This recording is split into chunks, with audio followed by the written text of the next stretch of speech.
तमाम महाराष्ट्रप्रेमी बांधवांनो, भगिनींनो आणि मातांनो,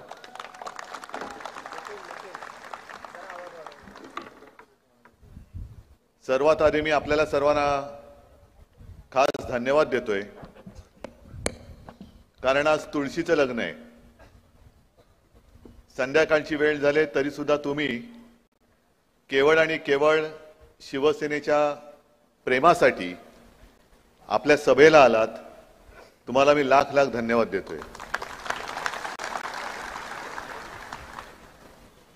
लोकसभा झाली, आता विधानसभा.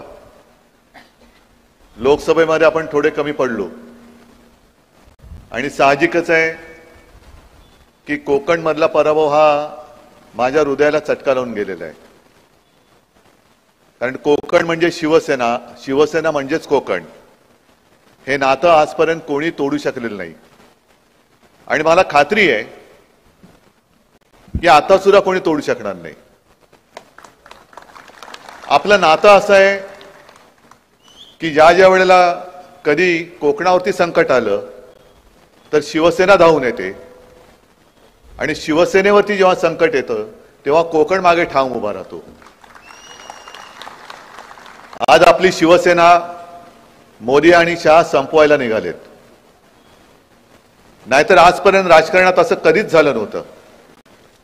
पक्ष फुटतात, काही माणसं या पक्षात नंतर त्या पक्षात, हे ठीक आहे, राजकारण म्हणून चालू राहतं.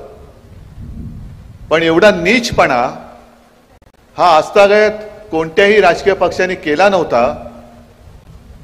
तो कोणी एकेकाळच्या आपल्या मित्रांनी केला, ह्याचं मला जास्त दुःख आहे आणि राग सुद्धा आहे. संपूर्ण महाराष्ट्रामध्ये ज्या वेळेला भाजपा म्हणून काही शिल्लकच नव्हतं तेव्हा शिवसेना प्रमुखांनी, म्हणजे हे भाजपवाले कसे हुशार आहेत, जर तेव्हा आपण ठरवलं असतं, शिवसेना प्रमुखांनी ठरवलं असतं की मला युती नकोच, काय व्हायचं ते एकट्याचं माझं होईल, तर भाजपा आज औषधाला सुद्धा महाराष्ट्रामध्ये दिसला नसतं. एवढी शिवसेनेची ताकद होती आणि आहे. पण आपण थोडंसं काय भूतदया आहे, माणुसकी आहे, भगवा झेंडा, तुमच्या हातात भगवा, आमच्याही हातात भगवा, मग आपलं भगव्याचं नातं आहे, हिंदुत्व आहे, देश आहे, महाराष्ट्र आहे, मग घेतलं त्यांना खांद्यावर. आणि एवढी हे नीच निघाले की स्वतःचं काम झाल्यानंतर वापरून फेकून देत आहेत आपल्याला. मी जिथे जिथे महाराष्ट्रामध्ये जातोय, संपूर्ण महाराष्ट्र फिरतोय. अगदी विदर्भात गेलो, कोकणात तर आज आहे, मध्ये पण येऊन गेलो, उत्तर महाराष्ट्र, मराठवाडा, पश्चिम महाराष्ट्र. लोकसभेला मला काही पत्रकार विचारतात, तुम्हाला काय वाटतं? कालच रात्री 1 वाजेपर्यंत माझी मुलाखत चालू होती, कारण 4 सभा करून मुक्कामी पोहोचायलाच 11:30-12 वाजले होते. तुम्हाला काय वाटतं? आणि मी त्यांना सांगितलं की विधानसभेचं वैशिष्ट्य असं या की साधारणतः लोकसभेला जशी सभा होत होती तशी एका लोकसभेची सभा माझी एका विधानसभेला होते. प्रचंड मोठ्या सभा होत आहेत. म्हणजे मला असं बोलताना जाणवत नाही आता सुद्धा गर्दी कुठपर्यंत गेले. कालची बार्शीची सभा आपण पाहिली असाल, असं स्टेजवरनं काय अंदाजच येत नव्हता. मग त्यांना सांगितलं तर जरा मोबाईलचे टॉर्च लावा आणि ते कळलं, अरे बापरे, कुठपर्यंत गेलेली ही गर्दी. म्हटलं हेच चित्र आहे. ते काय नुसते मोबाईलचे टॉर्च नाही पेटलेत, तर महाराष्ट्राच्या कानाकोपऱ्यात आता मशाली पेटलेल्या आहेत. शिवसेनेची मशाल पेटलेली आहे. आणि मला वैभव, मी आता वैभव अनेक वर्ष सोबत आहे, लहान आहे म्हणून हक्काने त्याला अरे बोलतो. वैभव, मला तुझा अभिमान आहे, कारण तुला सुद्धा 50 काय आणखीन खोके मिळाले असते, पण तू हटला नाहीस, वाकला नाहीस, बदला नाहीस. आणि मुख्य म्हणजे मेंढ्यांप्रमाणे मोदीशांचा लाचार झाला नाहीस. मला तुझा अभिमान आहे. आणि विनायक राऊत पण तसेच आहेत, कारण खासदार पण आपले गेले होते, विकले, पण विनायक राऊत नाही गेले. इथे बसलेले सगळेच, मग भाई गोवेकर काय सगळेच, आता उपरकर पण परत आले, राजन तेली परत आले, सगळी जुनी शिवसेना ही परत उभी राहते.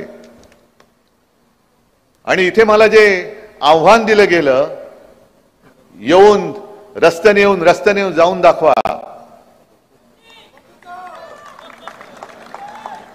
मी त्यांना सांगतोय नशिबाने दिले, घरी बसून नीट खा. उगाच मध्ये आला तर वेड वाकडवून खाण्यात काही अर्थ नाहीये. कारण आडवा आला तर आडवच करू, तेवढी ताकद हिंमत ही शिवसेनेत आहेच. पण मुळात प्रश्न हा तुम्हाला आहे. हा नुसता आपला आमदार उमेदवार वैभव त्याचं नाव आहे म्हणून वैभव नाही मी म्हणत. तुम्हाला सगळ्यांना कोकणचं वैभव जपायचं की नाही हा प्रश्न मी तुम्हाला करतोय. तुम्हाला कोकणचं वैभव हवंय की नकोय, का पुन्हा सगळं गुंडापुंडांचं राज्य पाहिजे? मग ती सगळी जुना काळ जो होता, मग कुठून सुरुवात करायची? श्रीधर नाईक, रमेश गोवेकर, सत्यविजय भिसे, अंकुश राणे. मग एखादी टीव्हीची मालिका असते की माणसं काय होतंय कसं होतंय माहित नाही, रमेश गोवेकर गायब, कुठे गेला? हवेत अदृश्य. हत्या होत आहेत, कोणी केल्या माहिती नाही. आणि ती गुंडगिरी, ती दडपशाही, त्यावेळेला वैभव एकटा नडला होता त्यांना. आणि वैभव तुला भेटायला मी दुसऱ्याची त्या तुरुंगात आलो होतो. आपल्या एका सैनिकावरती हल्ला झाला होता, त्याला गोव्याच्या हॉस्पिटलमध्ये ऍडमिट केलं होतं. मग तेव्हाही हॉस्पिटल चांगलं नव्हतं, आता किती चांगलं झालंय कल्पना नाही मला. पण तो काळ असा होता. आणि उपरकर तुम्ही जेव्हा उभे होतात तेव्हा मी 10 दिवस इकडे राहिलो होतो. संपूर्ण मतदारसंघ जो तेव्हाचा होता तो पिंजून काढला होता. आणि तेही दिवस मला आठवत आहेत की मी जिथे जायचो लोक गर्दी करायची, पण गर्दीमध्ये एक व्यक्ती मला येऊन भेटली. मी गाडीत बसलो, तो आला माणूस, तरुण होता. मला म्हणाले, साहेब काय? खास तुमच्या कोकणी भाषेत बोलला तो. तुमच्या ती कोकणाची एक वेगळी गंमत आहे भाषेची, बोलण्याची.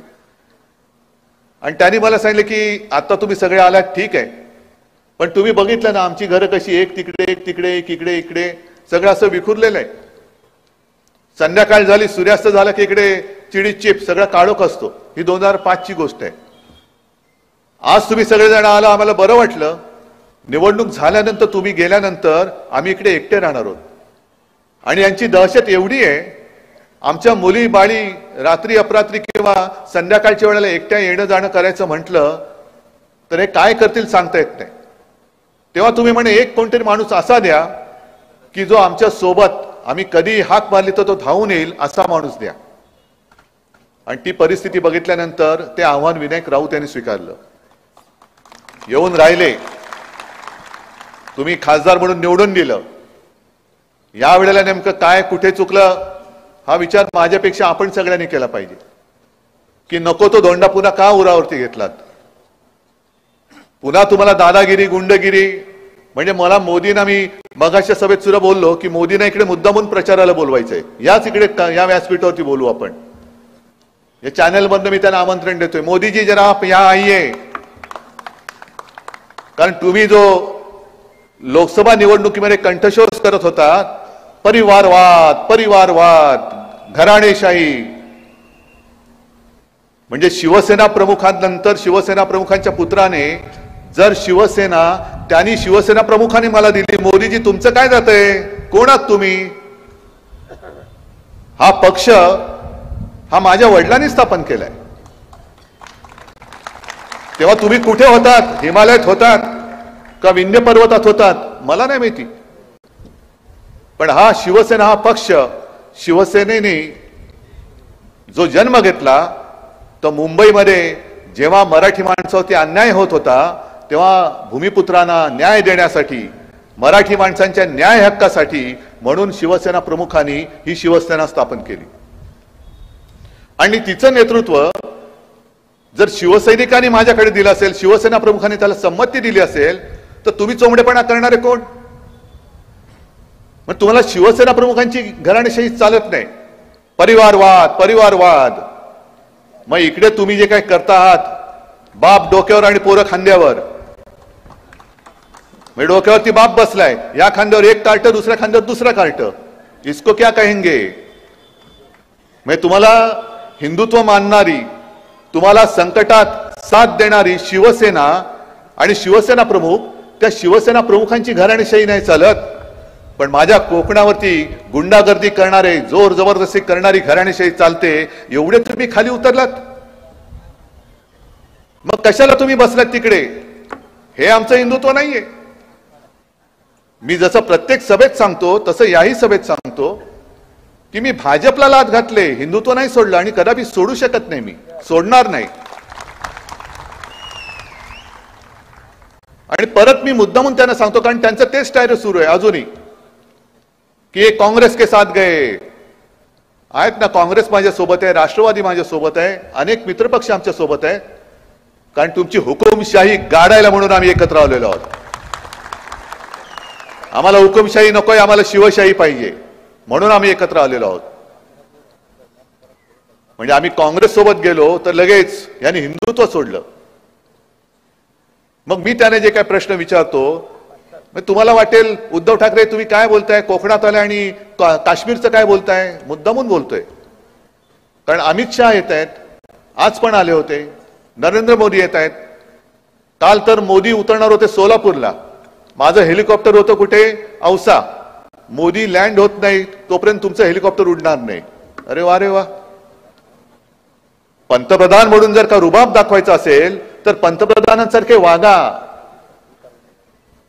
जेव्हा तुम्ही पंतप्रधान पदाची शपथ घेतली तेव्हा सर्वांशी सारखं आम्ही वागू ही शपथ तुम्ही घेतली, जशी मी मुख्यमंत्री म्हणून शपथ घेतली होती.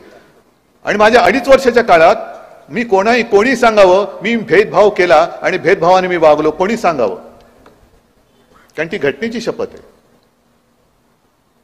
जो न्याय मला आहे, जो कायदा मला लागतो, तोच कायदा मोदींना सुद्धा लागला पाहिजे.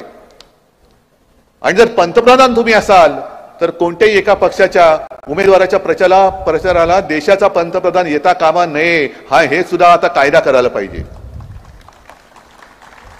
कारण जशी तुमच्यासाठी भाड्याने आणलेली माणसं, गरीब माणसं होती, त्यांचा काही दोष नाही, ही थांबली होती, तशीच माझ्यासाठी सुद्धा माझी जीवाभावाची माणसं ही थांबतात. आणि जोपर्यंत माझं हेलिकॉप्टर उडत नाही तोपर्यंत कधी, म्हणजे मी परवा 40गावला गेलो होतो, पोहोचेपर्यंत 6:30-7 वाजले. दुपारी 2 वाजल्यापासून लोक बसली होती, तुफान गर्दी होती. 2 वाजल्यापासून बसले उन्हात.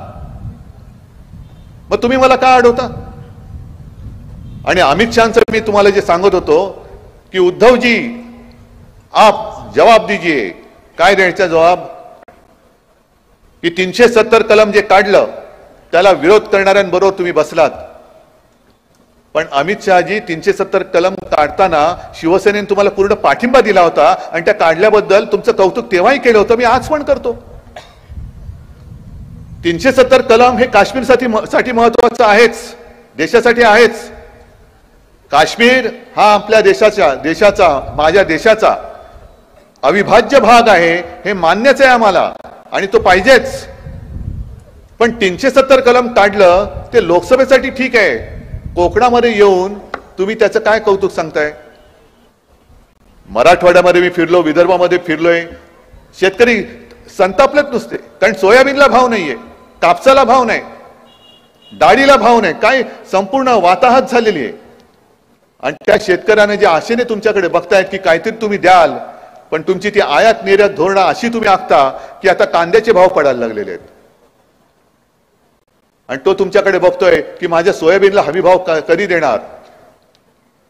आज त्या शेतकऱ्यांना माझ्या या चॅनलच्या माध्यमातून सांगतोय, मराठवाडा आणि विदर्भाच्या, की तुम्ही सोयाबीन विकण्याची घाई करू नका. आपलं सरकार येतंय, आपलं सरकार आल्यानंतर मी तुम्हाला वचन देतोय की हमी भावाने शासन तुमचं सोयाबीन खरेदी करेल. पण हे वचन मी देतोय, हे वचन ना मोदी देत, ना अमित शहा देत. मिंदे बिंदे तर सोडून त्यांचे चिंध्याच झालेले आहेत. मग 370 कलम काढलं, अहो सोयाबीनच्या हमी भावाचं काय? कापूस खरेदी कधी होणार? अरे मी 370 कलम काढलं ना, दुधाला भाव नाही, 370 कलम काढलं की. महिला सुरक्षित नाही, 370 कलम काढलं. काय करायचं इकडे त्या कलमाचं? आमच्याकडे आंब्याची कलम आहेत, बाकी सगळी कलम आहेत. 370 कलम हे काश्मीरसाठी महत्वाचं आहे. आणि मुद्दा म्हणून मी त्यांना सांगतोय की जेव्हा हे मी परत परत बहुतेक प्रत्येक सभेत सांगतोय की जेव्हा या देशाला अमित शहा आणि नरेंद्र मोदी या नावाची दोन माणसं या भूतलावरती अस्तित्वात आहे हे कोणालाही माहित नव्हतं. हा काळ कोणता? जेव्हा काश्मीरमध्ये स्वतःच्या घरात हिंदू पंडितांवरती अत्याचार होत होता तो काळ आहे. हे मला वाटतं तेव्हा बसले होते व्हीपी सिंगच्या मांडीला मांडी लावून. ना तेव्हा मोदी धावून आले ना अमित शहा धावून गेले. काश्मीरी पंडित घरदार सोडून देशामध्ये निर्वासितासारखे पसरत होते. लोंडेच्या लोंडे इकडे तिकडे जात होते. मग तो नटसम्राट मधला तो डायलॉग आहे ना, कोणी घर देता का घर, ही अवस्था आपल्याच देशात त्या काश्मीरी पंडितांची झाली होती. आणि तेव्हा फक्त आणि फक्त हिंदू हृदय सम्राट शिवसेना प्रमुख बाळासाहेब ठाकरे यांनी त्यांना महाराष्ट्रामध्ये घर दिलं होतं. ते उगाच नाही त्यांना हिंदू हृदय सम्राट म्हणत, त्यांनी करून दाखवलं होतं. आणि हातामध्ये काय फक्त एक महाराष्ट्र होता, नक्कीच होता, पण बाकीची राज्य हे कोणी त्यांना तिकडे बोलवत नव्हती. ना भाजपवाले बोलवत होते ना आणखीन कोणी. फक्त शिवसेना प्रमुखांनी सांगितलं की माझ्या महाराष्ट्रामध्ये या. त्यांना शाळा कॉलेजमध्ये कुठे ऍडमिशन असेल त्या दिल्या, घराची सोय केली. म्हणून आज सुद्धा मी कुठेही गेलो आणि कोणी काश्मीरी पंडित भेटला तर मला एक तर वयाने मोठे असतील तर मला मिठी मारतात, आणि माझ्याहून वयाने लहान असलं तर सरळ माझ्या पाया पडतात की हम बाला साहब से नहीं मिल सके लेकिन आपके रूप में हम बाला साहब को देखते हैं. आणि याला तुम्ही घराणेशाही म्हणता. ती घराणेशाही तुम्हाला मान्य नाही. आणि चोर दरोडेखोरांची, लोकांच्या जमिनी बळकवण्याची, धमक्या देण्याची, इकडे घुसून मारीन तिकडे घुसून मारीन, याला तुम्ही डोक्यावरती घेता. बरं ठीक आहे, तुम्हाला शिवसेना संपवायची ना, करा प्रयत्न. बघतो कोण राहतं शिल्लक. शिवसेना आहे आणि तुम्ही आहात. तुम्ही बाकीच्या तुमच्या त्या यंत्रणा न घेता मर्द असाल तर समोरासमोर येऊन लढा. मर्द असाल तर. आणि मर्द नसाल तर मग तुमचे ते ईडी, इन्कम टॅक्स, सीबीआय वाले जसे वापरता याचा अर्थ तुम्ही मर्द नाही आहात, नामर्द आहात. तुम्ही सरकारी यंत्रणांचा दुरुपयोग करतात, माझ्या लोकांना धमक्या देतात, जुन्या केसेस उकरून काढता आणि त्यांची फोडाफोडी करताय, पैसे देताय, तो सुद्धा माझ्या जनतेचा खाल्लेला. आणि या नामर्दाशी लढावं लागतंय याच्यासारखं मला दुसरं दुर्दैव वाटत नाहीये. जो उल्लेख तू वैभव केला छत्रपती शिवाजी महाराजांचा पुतळा, अरे याचा सूड आपण घेणार आहोत की नाही? का नुसतं छत्रपती शिवाजी महाराज की जय बोलणार? जर शिवाजी महाराजांचा पुतळा पडल्याचा सूड आपण घेणार नसो तर मग आपण छत्रपतींचा जय जयकार करण्याच्या लायकीचे नाही आहोत.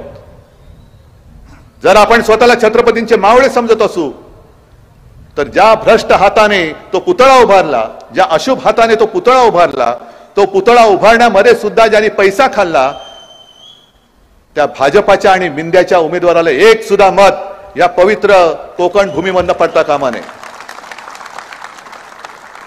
ही जबाबदारी तुमची आहे. मी आता गाडीने येताना डावीकडे वळलो असतो तर सिंधुदुर्ग किल्ला, इकडे आलो तर तुम्ही सगळे शिवरायचे मावळे. अरे ज्या शिवाजी महाराजांनी आपल्या इथे येऊन स्वतःच्या देखरेखीखाली एक आपल्याला वैभव उभं करून दिलं सिंधुदुर्ग किल्ल्याच्या रूपाने, 400 वर्ष झाली, तेव्हाची आक्रमण तर वेगळीच होती, पण त्याच्यानंतर ऊन वारा पाऊस लाटांचे तडाखे, मग ती चक्रीवादळ असतील, तोक्ते असेल, निसर्ग असेल, अशी कित्येक वादळं ही गेल्या 400 वर्षात आपल्या जन्माच्या आधी येऊन गेली असतील, तरी सुद्धा सिंधुदुर्ग ताठ मानेने उभा राहिला, कारण महाराजांच्या पवित्र स्पर्शाने तो पावन झालेला आहे. म्हणजेच याचा अर्थ महाराज इकडे आले असतील तेव्हा इथे सुद्धा कधीतरी त्यांचा वावर झाला असेल. तुम्ही भाग्यवान आहात की ज्या मातीला महाराजांचा स्पर्श झाला त्या मातीत तुमचा जन्म झाला आणि त्या मातीमध्ये तुम्ही राहता. तुम्ही भाग्यवान आहात, पुण्यवान आहात. निष्ठा ही तुमच्या रक्तामध्ये असली पाहिजे. शिवप्रेम हे तुमच्या नसा नसामध्ये भिनलेलं असलं पाहिजे. ते कोश्यारी सुद्धा होते, महाराजांचा अपमान केला, आपण मोर्चा काढला, पण मोदींनी हटवलं नाही त्यांना. पण मोदींचा अपमान केला असता तर तात्काळ त्याला निलंबित केला असता. म्हणजे माझी काल ज्यांनी मुलाखत घेतली त्यांनी मला सांगितलं की मोदींची पण बॅग तपासली गेली होती. म्हटलं तपासली गेली होती ओरिसात, पण तपासल्यानंतर ज्यांनी तपासली होती त्याला निलंबित केलं गेलं होतं, त्याला निलंबित करून टाकलं होतं. मग ही अशा पद्धतीने यांची दडपशाही सुरू आहे. वाटेल ते करतायत आणि नुसतं शिवप्रेमाचं नाटक करतायत. पुतळा पडल्यानंतर आमचे मिंदे दाढी खाजवत बोलतायत की वारच असं होतं की वाऱ्याने पुतळा पडला. अरे मिंद्या, तुझी दाढी नाही फडफडली? वाऱ्याने दाढी नाही हल्ली, पुतळा पडला? काय लाज लज्जा शरम काय आहे की नाही? आणि आज सावंतवाडीतून मी आलो. सावंतवाडी मधले दुसरे ते आपले खाली मुंडी पाताळ ढुंडी, नजर त्यांची कोल्ह्याची आहे. बघा तुम्ही, असे करून बघतात, बोलतात. त्यांनी आणखीन तारे तोडले. म्हणजे वाईटातून काहीतरी चांगलं होईल. खरंच मी त्यावेळेला जे आपण मोर्चा काढला आणि जोडे मारा, ते जोडे मारा म्हटल्यानंतर यांना जोड्याने मारायचं नाही तर दुसरं काय करायचं? महाराजांच्या म्हणजे आपल्या दैवताचा पुतळा पडतोय आणि म्हणतो वाईट झालं, पण त्यातनं काहीतरी चांगलं होईल. नाही, चांगलं जरूर होईल, पण ते पुतळा पडला म्हणून नाही, केसरकर पडेल तेव्हा चांगलं होईल. इथे सुद्धा इकडे आणि पलीकडे दोन चिल्ली पिल्ली पडतील तेव्हा कोकणचं चांगलं होईल. म्हणजे त्यांच्यासाठी वाईट होईल पण कोकणासाठी चांगलं होईल. आणि मी करून दाखवीन कोकणाचं चांगलं. मी आहे, मी देतोय तुम्हाला वचन. उण्यापुऱ्या 2.5 वर्षाच्या काळामध्ये कोरोनाचा काळ असा भयानक होता की अनेक जण, म्हणजे तो काळ मला आठवला तरी अंगावरती शहारा येतो. रात्री अपरात्री कधी मुख्य सचिवांचा फोन वाजला की बापरे भयानक काय होतंय आणि काय नाही. एकदा तर सकाळी मुंबई महापालिका आयुक्तांचा फोन आला आणि अक्षरशः ते फोनवरती रडायचं बाकी होते. म्हटलं काय झालं? कारण मला माहिती मिळालेली होती. म्हणाले साहेब कालची रात्र ही काळरात्र होती. म्हटलं काय झालं? ते म्हणाले आपल्याकडे अचानक मला कळलं की एका हॉस्पिटलमध्ये साधारणतः 150 रुग्ण आहेत आणि ऑक्सिजनचा पुरवठा संपत आला. मग काय? म्हटलं करायचं काय? ते म्हणाले एवढी आपली तारांबळ उडाली. सुदैवाने आजूबाजूच्या हॉस्पिटलमध्ये सोय होती, कारण बेड तुडुंब भरलेले होते. सगळेच्या सगळे रुग्ण आपण कोणी न दगावता आपण हलवू शकलो. आता ते सुरक्षित आहे. नाही तर कालची रात्र ही फार वाईट रात्र होती. हे कोणाला तेव्हा मिंदेला माहिती पण नाही. झोपला असेल किंवा बसला असेल त्या देवेंद्र बरोबर गुटरगू करत. ही सगळी रात्री अपरात्री आपल्या शासकीय यंत्रणेने काम केलं. तुम्ही सगळ्यांनी सहकार्य केलं आणि आता हे टिकोजीराव गद्दारी करून तिकडे गेलेत आणि म्हणतात 2.5 वर्षात तुम्ही काय केलं? अरे नसतं केलं तर तू वाचला नसतास. वाचलाच नसता तू. आणि अजूनही सुधरत नाहीये आरोग्य व्यवस्था. त्या आणीबाणीच्या काळात सुद्धा, आणीबाणी म्हणजे कोरोनाची जी आपण वाढवली होती, एका गोष्टीचं मला नक्कीच समाधान आहे की जगामध्ये चीननी 15 दिवसामध्ये फील्ड हॉस्पिटल उभं करून दाखवलं आणि त्याच्यानंतर अख्ख्या जगामध्ये आपली मुंबई असेल जिनी 15 ते 17 दिवसात दुसरं फील्ड हॉस्पिटल उभं करून दाखवलं. म्हणजे आपण कुठेही कमी पडलो नाही. परदेशामध्ये कोणी नंतर काय केलं असेल माझ्या तरी ऐकूयात नाहीये, पण महाराष्ट्राच्या बाहेर दुसऱ्या राज्याने, एकाही राज्याने फील्ड हॉस्पिटल आपण जसं केलं होतं बीकेसी मध्ये आणि इतरत्र तसं उभं केल्याचं मी सुद्धा ऐकलं नाही किंवा वाचलेलं नाहीये. आपण टास्क फोर्स नेमला. कुठे ऑक्सिजन कमी पडू दिले नाही, औषधं कुठे कमी पडू दिली नाही, डॉक्टरांची कुठे हेळसांड होऊन दिली नाही. आणि करोनाचं संकट सगळं फोफावलं असताना गुजरातमध्ये आणि उत्तर प्रदेशमध्ये अजूनही ते फोटो तुम्हाला मिळतील, सार्वजनिक चिता पेटल्या होत्या. भयानक होतं दृश्य. पण तुम्ही सगळ्यांनी सहकार्य केलं म्हणून आपण महाराष्ट्र वाचवू शकलो. महाराष्ट्र वाचवला म्हणजे तेव्हा जे काही सर्वे येत होते, उद्धव ठाकरे नंबर 1 मुख्यमंत्री.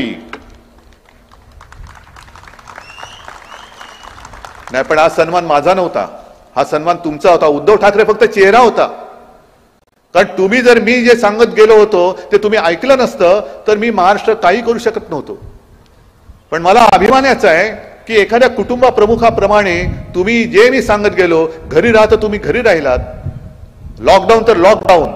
आणि तेव्हा भाजपवाल्याने तेव्हा होते ना महामहिम कोश्यारी, काय म्हणजे करोनाच्या काळात सुद्धा पैसे खात होते आणि मला पत्र लिहिलं होतं की तुम्ही माझ्याकडे काही माणसांनी पत्र दिलेले आहे, ती पत्र मी तुम्हाला देतो आहे. तुम्ही ताबडतोब सर्व प्रार्थना स्थळ उघडा. आणि तुम्हाला असा काही साक्षात्कार होतो का वगैरे वगैरे वगैरे लिहिलं होतं. मग म्हटलं कोणी एवढी लोक भेटलेत तरी कोण, तर इन 3 माणसं आणि ते तिन्हीच्या तिन्ही भाजपडे. तिथे सुद्धा तुम्ही घोळ घालत होतात. तिथे सुद्धा तुम्हाला सगळं उघडं करून महाराष्ट्राचा गुजरात किंवा उत्तर प्रदेश तिकडे करायचा होता. करोनाने बळी गेले तरी चालतील पण सगळं उघडा. ही अशी घाणेरडी नीच औलाद आणि ही आपल्यावरती राज्य करते.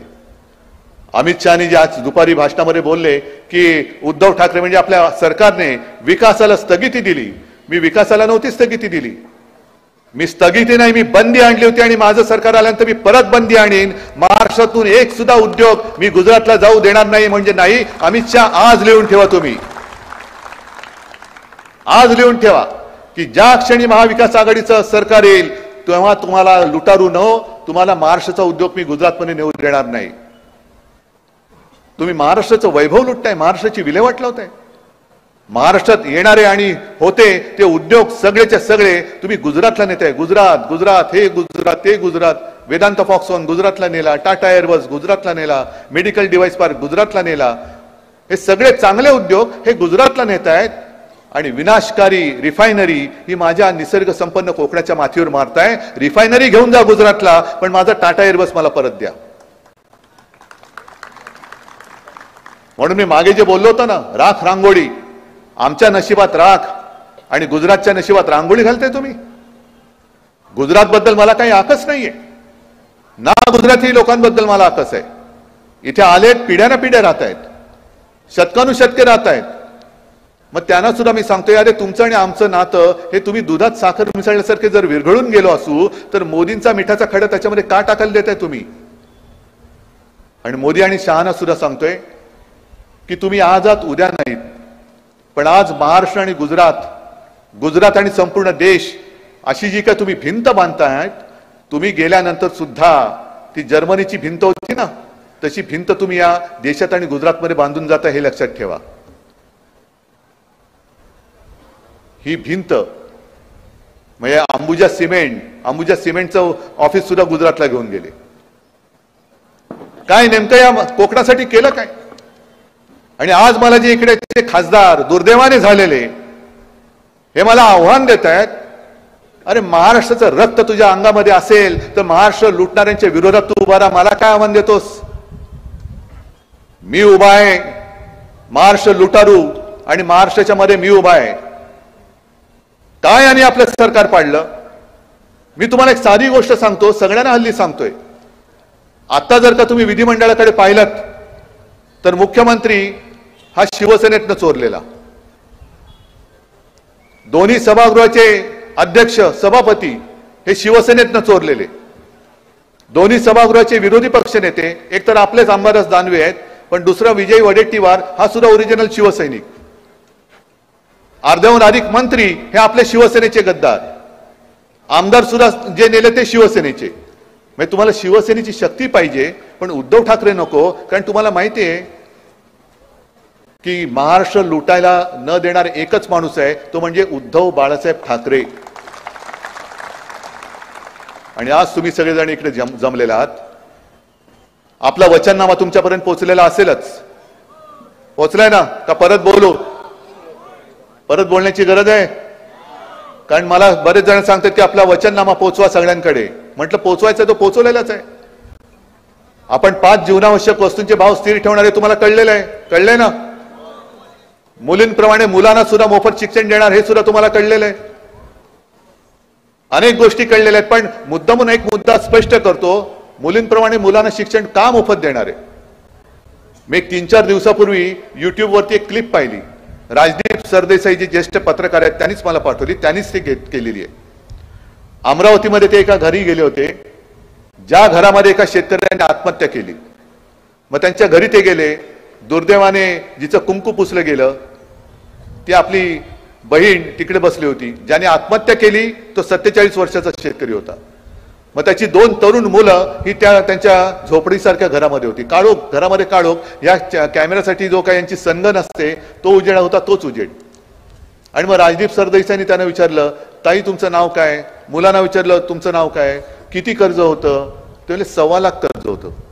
1.25 लाख कर्जासाठी म्हणजे अदानीना वगैरे करोडो रुपये हे असेच देऊन टाकतायत. करोडो रुपयाची मुंबई ही फुकट देऊन टाकतायत. पण माझ्या महाराष्ट्रातला शेतकरी 1.25 लाखासाठी आत्महत्या करतोय.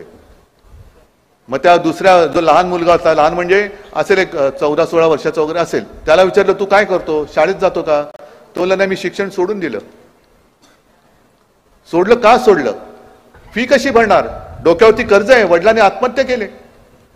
मग तू काय करणार, शेती करणार का? तो म्हणाला मी शेती नाही, शेती सोडून मी हमाली करेन, पण मी शेती नाही करणार. म्हणजे मुलांना शिकायचंय पण फी भरता येत नाही म्हणून मुलं शिकत नाही. आणि आम्ही 370 कलम काढलं ना, आम्ही राम मंदिर बांधलं जे गळतंय. उद्धवजी राम मंदिर कब जाएंगे? मी त्यांना म्हटलं ते गळायचं बंद होईल तेव्हा मी जाईन. पण पैसे नाहीत म्हणून मुलं शिक्षण सोडताय आणि तुम्ही फक्त 1500 रुपयावरती या आमच्या माता भगिनींची थट्टा करताय. 1500 रुपयामध्ये मुलाची फी भरू शकतात का? डोक्यावरचं कर्ज फिटू शकतं का? घरदार चालू शकतं का? आज मराठवाड्यात आणि विदर्भामध्ये अशी परिस्थिती आहे की मुलांची लग्न होत नाही, कोण मुली